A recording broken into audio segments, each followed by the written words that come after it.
নমস্কার বন্ধুরা। দক্ষিণ আফ্রিকাকে কি পরবর্তী জি-20 সম্মেলন থেকে বহিষ্কার করার আভাস দিয়ে দিলেন ট্রাম্প?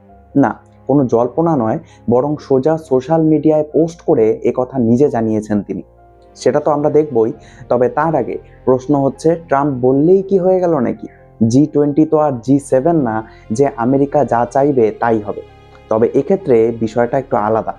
ট্রাম্প জি-20তে যা ইচ্ছা তাই করতে না পারলেও সামনের বার যেহেতু জি-20 এর প্রেসিডেন্সি আমেরিকার কাছেই থাকছে, তাই আমেরিকা চাইলে দক্ষিণ আফ্রিকাকে আমন্ত্রণ না পাঠাতে পারে, আফ্রিকার অফিসিয়ালসদেরকে ভিসা না দিতে পারে। আমেরিকা ঠিক কি কি করতে পারে, আর সত্যি সেগুলোকে করলে ভারত সহ জি-20 এর অন্যান্য দেশেরা তখন ঠিক কি পদক্ষেপ নিতে পারে, সেই বিষয়ে বিস্তারিত যাওয়ার আগে ট্রাম্প ঠিক কি বিস্ফোরক পোস্ট করেছেন সেটি প্রথমে আপনাদেরকে শুনিয়ে দিই, এবং তার সাথে সাথে ওনার সেই দাবিগুলো কতটা সত্যি সেই বিষয়েও আমরা আলোচনা করব। ট্রাম্প গতকাল ওনার সোশ্যাল মিডিয়াতে লেখেন যে যুক্তরাষ্ট্র দক্ষিণ আফ্রিকায় অনুষ্ঠিত জি-20 সম্মেলনে উপস্থিত হয়নি, কারণ দক্ষিণ আফ্রিকার সরকার আফ্রিকানারদের অর্থাৎ ডাচ, ফরাসি ও জার্মান বংশোদ্ভূতদের বিরুদ্ধে সংঘটিত বিভীষিকাময় মানবাধিকার লঙ্ঘনকে স্বীকার করতে বা সেই বিষয়ে কোনো পদক্ষেপ নিতে অস্বীকার করেছে। সরাসরি বলতে গেলে তারা শ্বেতাঙ্গ মানুষদের হত্যা করছে এবং তাদের খামারগুলোকে এলোমেলোভাবে দখল করে নিচ্ছে। সম্ভবত সবচেয়ে খারাপ বিষয় হলো, খুব শিগগিরই ব্যবসা বন্ধ করতে চলা নিউ ইয়র্ক টাইমস এবং ভুয়ো সংবাদ মাধ্যম এই গণহত্যা সম্পর্কে একটি শব্দ উচ্চারণ করছে না। এই কারণেই চরম বামপন্থী মিডিয়ার সব মিথ্যাবাদী ও ভণ্ডরা ব্যবসা হারাচ্ছে। জি-20 সম্মেলনের শেষে আমাদের মার্কিন দূতাবাসের একজন জ্যেষ্ঠ প্রতিনিধি, যিনি সমাপনী অনুষ্ঠানে উপস্থিত ছিলেন, ওনার কাছে জি-20 সভাপতিত্ব হস্তান্তর করতে দক্ষিণ আফ্রিকা অস্বীকৃতি জানায়। সেই কারণে আমার নির্দেশে দক্ষিণ আফ্রিকা 2026 সালের জি-20 আমন্ত্রণ পাবে না। আগামী বছর এই সম্মেলন যুক্তরাষ্ট্রের মহান শহর মায়ামি, ফ্লোরিডায় অনুষ্ঠিত হবে।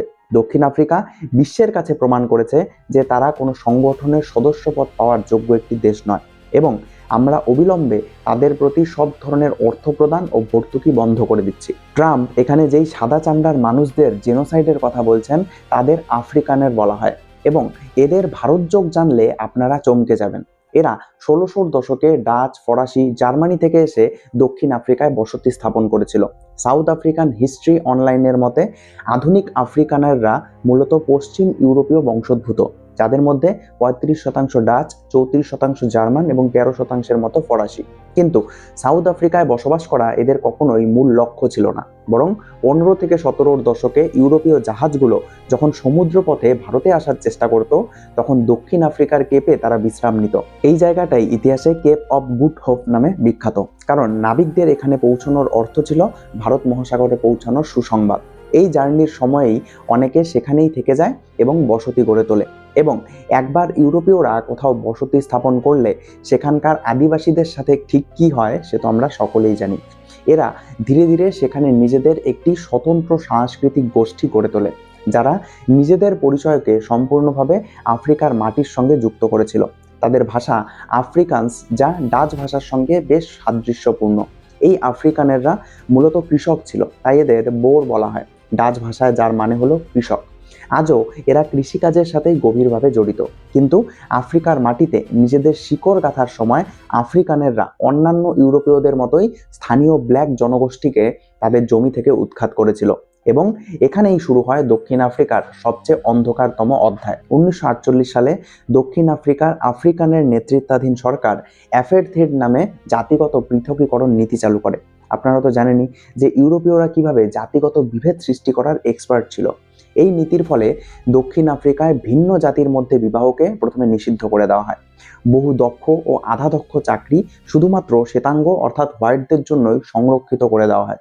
কৃষ্ণাঙ্গ অর্থাৎ ব্ল্যাক মানুষদের বাধ্যতামূলকভাবে টাউনশিপ বা হোমল্যান্ড নির্দিষ্ট এলাকাগুলিতে রেখে দেওয়া হয়। তাদেরকে শিক্ষা থেকেও বঞ্চিত করা হয়। 1950-এর দশকে আফ্রিকানের নেতা হেনরিক ভেরুড কুখ্যাতভাবে বলেছিলেন, কৃষ্ণাঙ্গদের কখনো ভালো শিক্ষার স্বাদ দেখানো উচিত নয়, তাদের জানা উচিত যে তাদের স্থান হলো কাঠ কাটা এবং জল বাহক হওয়া। কিন্তু 1994 সালে যখন দক্ষিণ আফ্রিকায় প্রথমবার কৃষ্ণাঙ্গদের ভোটাধিকার দেওয়া হয় এবং নেলসন ম্যান্ডেলা, যিনি অ্যাপার্থেইডের বিরুদ্ধে লড়াইয়ে 27 বছর জেলে কাটিয়েছিলেন, ওনার নেতৃত্বে এএনসি ক্ষমতায় আসে। বর্তমানে দক্ষিণ আফ্রিকায় আফ্রিকানদের সংখ্যা প্রায় 25 লক্ষ, যা মোট জনসংখ্যার 4%। আর বর্তমানে ট্রাম্প দাবি করছেন যে এখন ব্ল্যাক দক্ষিণ আফ্রিকানরাই নাকি এই আফ্রিকানদের ওপর জেনোসাইড চালাচ্ছে। কিন্তু সত্যি আসলে ঠিক কি, চলুন জেনে নেওয়া যাক। 2025 সালের ফেব্রুয়ারিতে এক দক্ষিণ আফ্রিকান বিচারক এই মামলার রায়ে জেনোসাইডের ধারণাকে স্পষ্টত কল্পনাপ্রসূত এবং অবাস্তব বলে উল্লেখ করেছেন। মামলাটি ছিল একটা সাদা চরমপন্থী সংগঠনকে দেওয়া এক ধনী ব্যক্তির দানের বিষয় নিয়ে। মানে আদালতই পরিষ্কার করে দিচ্ছে এটা একটা মিথ্যা ন্যারেটিভ। দক্ষিণ আফ্রিকা বর্ণভিত্তিক অপরাধের তথ্য প্রকাশ করে না, কিন্তু 2025 সালের মে মাসে পুলিশ মন্ত্রী সেনজো মুচুনু গণহত্যা দাবি খণ্ডন করতে নিহতদের পরিসংখ্যান তুলে ধরেন। তিনি জানান 2025 সালের জানুয়ারি থেকে মার্চ মাসে খামারে নিহত হওয়া 6 জনের মধ্যে 5 জন ছিল ব্ল্যাক, 1 জন ছিল হোয়াইট এবং তিনি ওই খামারেই থাকতেন। অন্যদিকে কৃষ্ণাঙ্গ নিহতদের মধ্যে ছিল 2 জন খামার মালিক, 2 জন কর্মচারী, 1 জন ব্যবস্থাপক। 2024 সালের অক্টোবর থেকে ডিসেম্বর মাসে খামারে 12টি হত্যাকাণ্ড হয়েছিল। এর মধ্যে মাত্র 1 জন খামার মালিক ছিলেন শ্বেতাঙ্গ। অন্যদিকে আবার আফ্রিকানের বা শ্বেতাঙ্গ প্রতিনিধিত্বকারী দল সহ দক্ষিণ আফ্রিকার কোনো রাজনৈতিক দলই সেই দেশে কখনো গণহত্যা চলছে বলে দাবি করেননি। মানে যাদের নিয়ে ট্রাম্প এত চিৎকার করছেন তারা নিজেরাই এই দাবি করছেন না। অর্থাৎ ক্লিয়ারলি এমন কোনো প্রুফ নেই যে দক্ষিণ আফ্রিকায় হোয়াইট জেনোসাইড চলছে।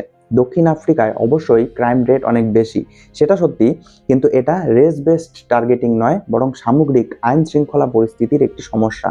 এবং ফার্ম মার্ডার্সের ক্ষেত্রে বেশিরভাগ ভিকটিমই আসলে ব্ল্যাক মানুষ, হোয়াইট নয়। এছাড়া যদি আসি দক্ষিণ আফ্রিকাকে G20 থেকে বহিষ্কার করার প্রশ্নে, তাহলে G20 কিভাবে কাজ করে সেটা আমাদেরকে বুঝতে হবে।